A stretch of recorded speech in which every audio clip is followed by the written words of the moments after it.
महानीय गुणात्मने और चक्रवर्ती तनुजाय सर्वभौमाय मंगल।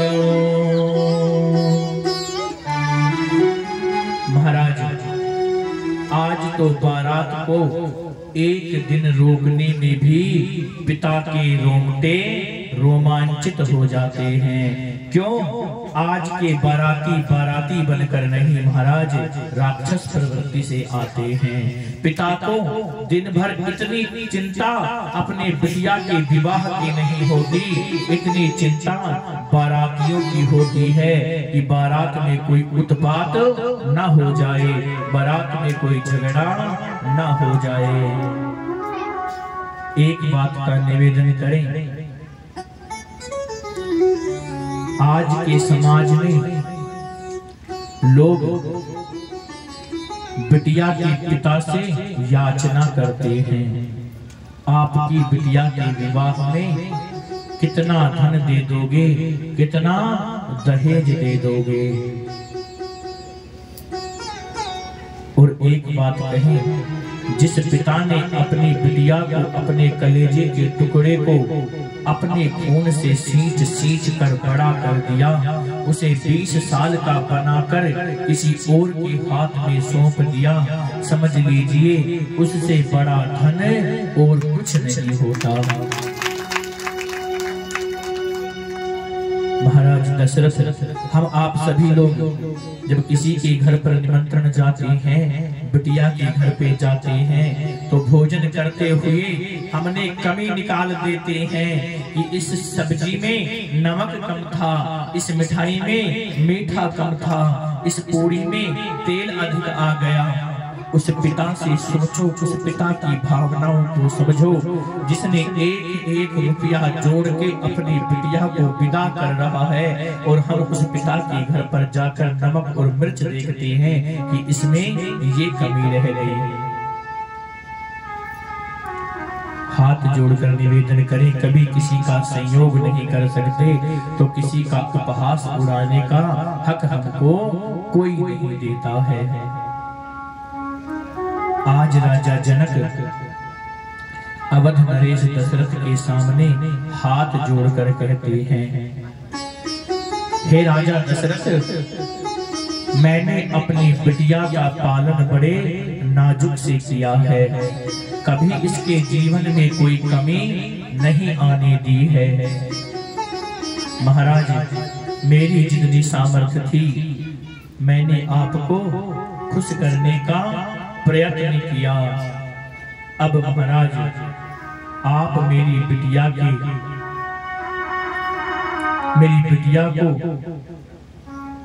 स्वीकार कीजिए। महाराज, राजा जनक दशरथ को प्रणाम करने लगे। समधि किसे कहते हैं? जिनकी दोनों की एक जैसी सोच हो और एक बनकर भाई भाई की भांति अपने संबंध को निभाएं, उसे समधि कहा जाता है। महाराज, राजा जनक ने जैसे दशरथ जी को प्रणाम किया, दशरथ जी महाराज ने जनक जी को उठाकर अपने हृदय से लगा लिया। हे राजा मिथिलेश्वर, आप क्यों हमारे आगे झुकते हैं? अरे झुकना तो हमें आपके सामने चाहिए। बोले क्यों? बोले एक बात बताओ कि दान लेने वाला बड़ा होता है या दान देने वाला बड़ा होता है? बोले महाराज, दान देने वाला बड़ा होता है, दान देने वाला याचक होता है। राजा दशरथ कहते हैं, महाराज हम तो याचक हैं, हम तो आपकी बिटिया का दान ले रहे हैं, बड़े तो आप हैं जो अपनी बिटिया का दान कर रहे हैं। महाराज, आज सीता मैया की विदाई का सुंदर समय आता है। सीता मैया ने जैसे ही अपने घर के आंगन को देखा तो आंगन को देखकर मैया सीता की आंखों में आंसू आ गए। इस घर की एक एक ईंट मेरे सामने लगी हुई है। मेरे सामने मेरा ये सुंदर घर बनाया गया था। और सीता मैया अपने कक्ष में बैठकर अपने बचपन की एक एक बातों को याद करके आंखें सजल हो गई और आंखों से अश्रु बिंदु झलकने लगे। महाराज, विदाई का सुंदर समय आया है। भगवान राम के सामने हाथ जोड़कर जनक जी कहते हैं कि हे राघव, मुझे पता है आप मर्यादा में बंधे हुए हो और आप मेरी बिटिया को कभी कोई कष्ट नहीं दोगे, पर महाराज मैं एक पिता हूँ और एक पिता की भावनाएं कैसी होती हैं ये आपको भली प्रकार पता है राघव। मैंने अपनी बिटिया का पालन एक फूल की भांति किया है। आपके चरणों में हाथ जोड़कर निवेदन करते हैं राघव, मेरी बिटिया को कभी कोई कष्ट मत देना। और महाराज, मैया जानकी ने जैसे ही अपने पिता को देखा तो सिसक सिसक कर रोने लगी मैया सीता। देखिए, पिता और बिटिया का संबंध बड़ा अलग होता है महाराज। जवान बेटा यदि मृत्यु को भी प्राप्त कर ले तो पिता एक बार को अपने आंसू रोक सकता है, लेकिन जब पिता अपने कलेजे के टुकड़े बिटिया को विदा करता है तो उसकी आंखें सजल हो जाती हैं, वो अपने आंसुओं को रोक नहीं पाता। माँ का प्यार बेटे पे अधिक होता है, लेकिन पिता का स्नेह बिटिया पे अधिक होता है। पिता चाहे फटे कपड़े पहन लेगा, पिता चाहे खुद कितना भी दुखी हो लेगा, लेकिन अपनी बिटिया को कभी दुखी नहीं देख सकता। एक बार बेटा कुछ मांगेगा तो पिता मना कर देगा कि बेटा हमारी सामर्थ्य नहीं है, हम आपको ये ला कर दे दें। पर एक बार को बिटिया मांग लेगी तो उस पिता को चाहे अपने वस्त्र बेचने पड़ जाए, वो उसको अवश्य ला कर देगा। और महाराज, बिटिया का भी मैया के प्रति, मैया से भी ज्यादा प्रेम पिता के प्रति होता है। छोटी सी बिटिया भी रहेगी, नन्ही सी रहेगी, आंगन में घूमती रहेगी। जब उसके पिताजी आएंगे उछलकर उनकी गोद में बैठ जाती है। यदि बिटिया को पिता लग जाए, हमारे पिताजी बाहर गए हुए हैं, देरी से आएंगे, तो महाराज एक बार को मैया भी सो जाएगी, बेटा भी सुने को अनसुना कर देगा, लेकिन बिटिया को पता लग जाए कि पिताजी आ रहे हैं तो महाराज चाहे रात के 3 बज जाए, उस बिटिया को नींद नहीं आती। मेरे पापा आते होंगे, मेरे पापा आते होंगे। और जब पिता आता है तो बिटिया कहती है, पापा आपको पानी पिला दूं, पापा आपको भोजन करा दूं, पापा आपको ये ला दूं, आपको ये दे दूं। छोटी सी गुड़िया भी अपने पिता से बड़ा स्नेह करती है। आज मैया जानकी अपने पिता जनक को देखती है। जनक जी से लोग कहते हैं, अरे जनक जी आप रो रहे हैं, अरे आप तो बड़े ज्ञानी हैं महाराज, आप जैसे ज्ञानियों को इस प्रकार रुदन शोभा नहीं देता।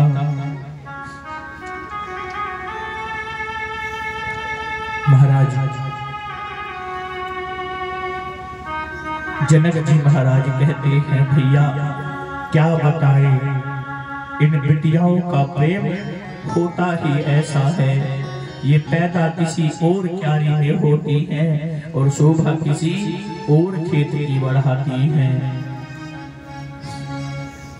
महाराज आज जनक और जानकी दोनों रोते हैं।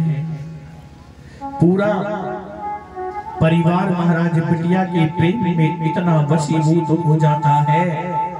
जो अच्छी बिटिया होती है वो अपने पिता में, अपने ताऊ में, अपने चाचा में कभी भेद नहीं करती। क्यों? वो सोचती है मैं तो इस आंगन में चिड़िया की भांति हूँ, एक दिन मुझे तो इस आंगन से उड़ के चला जाना है, मेरा कोई पराया नहीं है। और मानो तो सब मेरे पराये हैं, कोई मेरा अपना नहीं है। वो कभी चाचा से गलत नहीं बोलती, कभी ताऊ से गलत नहीं बोलती। और महाराज जब इन बिटियाओं का संस्कार होता है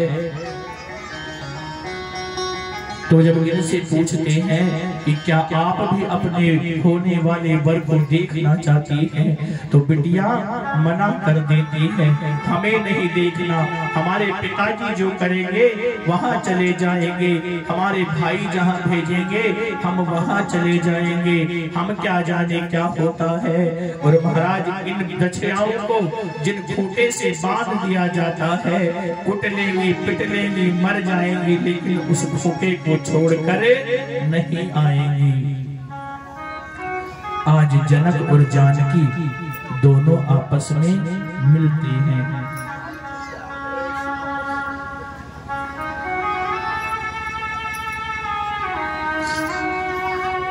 महाराज जनक जी से मैया सीता कहती है कि मैं बेटिया तेरे आंगन की, मैं चिड़िया तेरे आंगन की, चले हैं कहार मेरी डोली उठा के, कर दो विदा माँ सगुन गीत गाए के, वो याद न आए तेरे, याद न आए तेरे अंगना की, मैला दो तेरे अंगना की। जनक जी महाराज आज अपने महल के एक एक कोने को देखकर रुदन कर रहे हैं। यहाँ बैठकर मेरी बिटिया खेला करती थी, यहाँ बैठकर मेरी बिटिया भोजन किया करती थी। एक एक कोने को देखकर महाराज जनक जी को रुदन आ रहा है। सीता कहती है कि पिताजी आप क्यों रोते हैं? अरे मैं तो आपके आंगन की चिड़िया थी, मुझे तो एक दिन यहाँ से उड़ के जाना ही था। कहती है बाबुल मैया क्यों रोती है, बाबुल मैया क्यों रोती है, और बेटी पराया धन होती है, बेटी पराया धन होती है, बाबुल मैया क्यों रोती है, बाबुल मैया क्यों रोती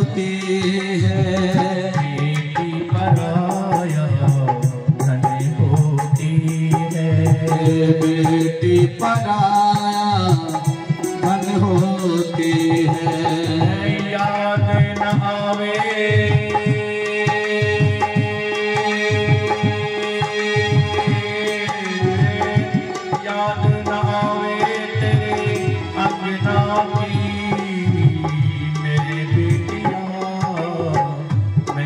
चिड़िया तेरे आंगन की, मैं चिड़िया तेरे आंगन की, मैं चिड़िया तेरे आंगन की।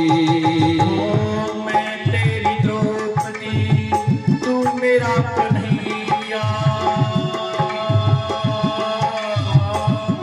तेरी द्रौपदी तू मेरा कन्हैया। भूल न जाना बहना को भैया, भूल न जाना बहना को भैया। मैं तेरी द्रौपदी तू मेरा कन्हैया, भूल न जाना बहना को भैया, भूल न जाना बहना को भैया। याद रहे, याद रहे रक्षा बंधन की। मैं चिड़िया मैं बिटिया तेरे आंगन की, मैं बिटिया तेरे आंगन की। मैं तो हुई अपने साजन की, मैं तो हुई अपने साजन की। मैं बिटिया तेरे आंगन की, मैं चिड़िया तेरे आंगन की, मैं बिटिया तेरे आंगन की।